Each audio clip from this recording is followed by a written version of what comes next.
ค่ะพี่น้องแฟนคลับหมอลำเสียงวีหกเพื่อนๆช่องคุณแม่มาแชร์ที่รักทุกท่านนำค่ะมื้อนี้มาทักทายกันกับการอัปเดตข่าวของทางวงหมอลำเสียงวีหกเว้าถึงอีหลาอาอายเว้าถึงน้องธิดาลาวกันจักหน่อยค่ะเป็นกระแสดราม่ามื้อเปิดฤดูกาลวันที่3ตุลาคมที่ผ่านมาหลายๆคนก็คงสิรับทราบกันแล้วเนาะค่ะว่ามีเหตุการณ์มีเรื่องราวอิหยังแหน่ เป็นกระแสนะคะมาเว้าถึงมื้อเปิดฤดูกาลกันจักหน่อยค่ะผ่านไปด้วยดีโชว์สวยงามอีหลาอาอ้ายสกลาภรณ์ขึ้นสลิงโชว์เด็กตัวน้อยๆสามารถใจใหญ่คักแท้ค่ะโชว์สวยงามมากและโชว์เพลงของเพิ่นด้านหน้าเวทีเปิดตัวก็สวยงามคือกันค่ะการแสดงการร้องการรำเกินคาดค่ะสำหรับปีนี้อีหลาอาอ้ายเนาะ เก่งมากๆเลยลูกสาวพ่อจ๋านะคะการฝึกฝนการเรียนรู้รวดเร็วสุดยอดมากและก็ทุกเวทีที่ไปทำการแสดงสุดปังมากปีนี้แม่นบ่พี่น้องสำหรับวงหมอลำเสียงวีหกนะคะ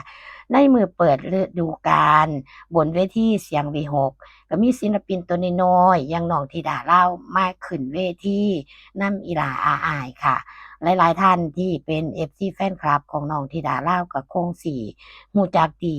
หลายๆท่านที่เป็น FC แฟนคลับของอีหลาอาอ้ายสกลาภรณ์รู้จักน้องธิดาลาวดีคือกันนะคะเฮาก็ได้รู้จักน้องธิดาลาวจากการที่น้องอาอ้ายได้ให้น้องธิดาลาวมารับชุดที่อีหลาเพิ่นอยากเอาให้น้องใส่เนาะค่ะเป็นชุดที่ FC แฟนคลับมอบมาให้นั่นล่ะแล้วน้องอาอายใส่บ่ได้หรือบางชุดก็ใส่ได้อยู่แต่ว่าอยากเอาให้น้องเอาไปใส่แม่นบ่คะน้องธิดาลาวก็เป็นที่รู้จักกันดีว่าไปจั่งใดมาจั่งใดเนาะสำหรับคนติดตามนะคะทางอาจารย์ผู้ศรีวิไลเพิ่นก็ได้รับน้องธิดาลาวเป็นบุตรบุญธรรมนั่นล่ะค่ะ แล้วก็มาแต่งเพลงให้น้องร้องน้องก็โด่งดังขึ้นมาด้วยเพลงที่เป็นของเจ้าของจากการแต่งของอาจารย์ผู้ศรีวิไลแม่นบ่ค่ะแล้วทางวงหมอลำเสียงวิหกทางบอดหนูเพิ่นก็ได้ให้โอกาสน้องธิดาลาวมาขึ้นเวทีเป็นการซอยโพรโมตซอยให้เด็กน้อยคนหนึ่งได้เป็นที่รู้จักหลายขึ้นนั่นล่ะค่ะ น้องธิดาลาวก็เก่งคือการร้องเพลงเสียงดีเนาะพี่น้องน่ารักเป็นตารักตาแพงตัวน้อยๆอายุ11ปีอาจารย์ผู้ศรีวิไลเพิ่นก็มีความยินดีและเพิ่นก็อยากให้ลูกสาวบุญธรรมของเพิ่นน่ะได้มีโอกาสได้ขึ้นเวที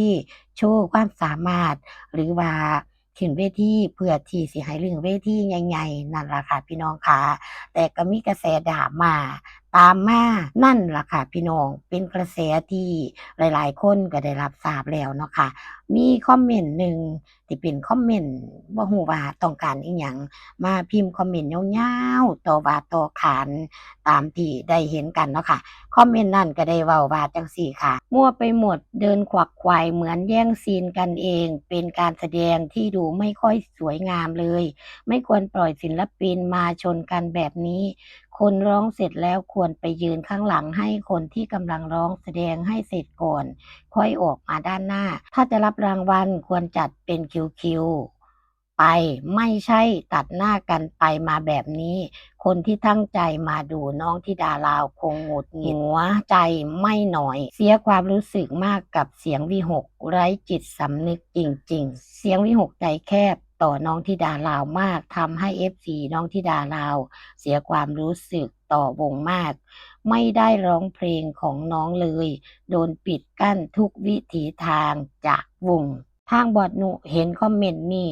อดบ่ได้ล่ะค่ะพี่น้อง ก็ได้ออกมาโพสต์พร้อมกับเอาคอมเมนต์นี่เอามาประจานพร้อมนะคะ เพิ่นก็เลยออกมาเว้าแบบบ่สุภาพจักหน่อยหนึ่งนั่นล่ะค่ะทางบอดหนูได้บอกว่ามึงฟังเด้อหลานมาขึ้นเวทีกูไม่ได้จ้างมาตู่สิชี้คอรับเงินก็บ่ผิดว่าซั่นค่ะต่อจากหั้นคุณแม่ก็สิบ่อ่านเนาะค่ะหลายๆท่านก็คงสิเห็นอยู่เนาะและหลังจากนั้นมานะคะทาง อาจารย์ผู้ศรีวิไล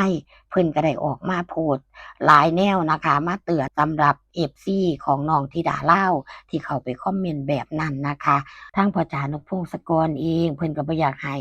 FC ฝ่ายใดฝ่ายหนึ่งไปว่ากันหรือว่าโจมตีกันเว้าในสิ่งที่อาจสิเฮ็ดให้ทั้งสองฝ่ายมีน้อยหรือว่าผิดใจกันนิดๆหน่อยๆแต่ก็นั่นล่ะค่ะคิดว่าผู้ใหญ่ทั้งสองฝ่ายก็คงสิหนักแน่นพอคงสิบ่ไปสนใจเอาคอมเมนต์แบบนั้นมาเป็น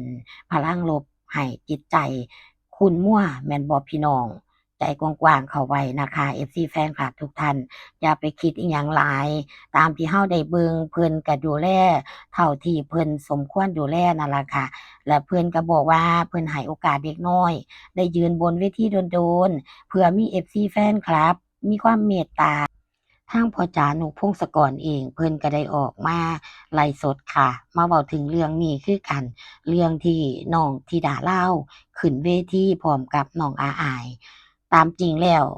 คุณแม่เองก็ได้เข้าไปเบิ่งในไลฟ์สดกลุ่มปิดนะคะก็บ่ได้เห็นว่าเป็นเรื่องผิดปกติอิหยังค่ะเป็นเรื่องธรรมดา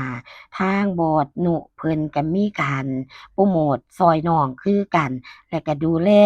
เป็นช่วงที่เพิ่นดูแลได้เพิ่นก็ดูแลเนาะค่ะช่วงที่เพิ่นสิย่างไปรับติบรับมาลัยหรือว่าดูแลน้องอาอ้ายเพิ่นก็ดูแลไปคือกันนะคะส่วนทางพ่อจ๋านกพงศกร เพิ่นก็ดูแลเทกแคร์อยู่คือกันนะคะอาจสิบ่ได้เต็มร้อยเพราะว่าเพิ่นก็มีหน้าที่ของเพิ่นคือกันแต่เพิ่นก็ช่วยโพรโมตน้องธิดาลาวเพื่อให้ FC แฟนคลับได้รู้จักมากขึ้นคือกัน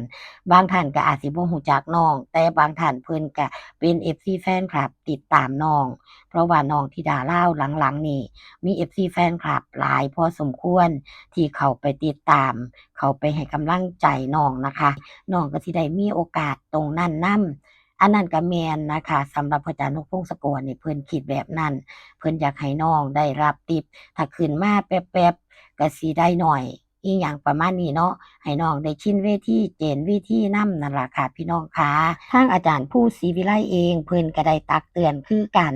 ส่วนมากแล้ว FC แฟนคลับของน้องธิดาลาวเพิ่นสิทักทายกันคุยกันทาง LINE ว่าซั่นนะคะ ส่วนท่านที่มาคอมเมนต์ยาวๆต่อว่าต่อขานอันนี้บ่แน่ใจว่าเป็น FC แฟนคลับของน้องธิดาลาวตัวจริงหรือบ่หรือว่าเขามาป่วนให้สองฝั่งสองฝ่ายผิดใจกันหรือบ่อันนี้ก็บ่แน่ใจเนาะพี่น้องรอติดตามเบิ่งกันต่อไปค่ะคลิปนี้ก็มาเว้าถึงเรื่องราวต่างๆกับพี่กับน้องกันแต่เพียงเท่านี้ขอบคุณทุกกำลังใจขอบคุณทุกการกดไลค์กดแชร์สวัสดีค่ะ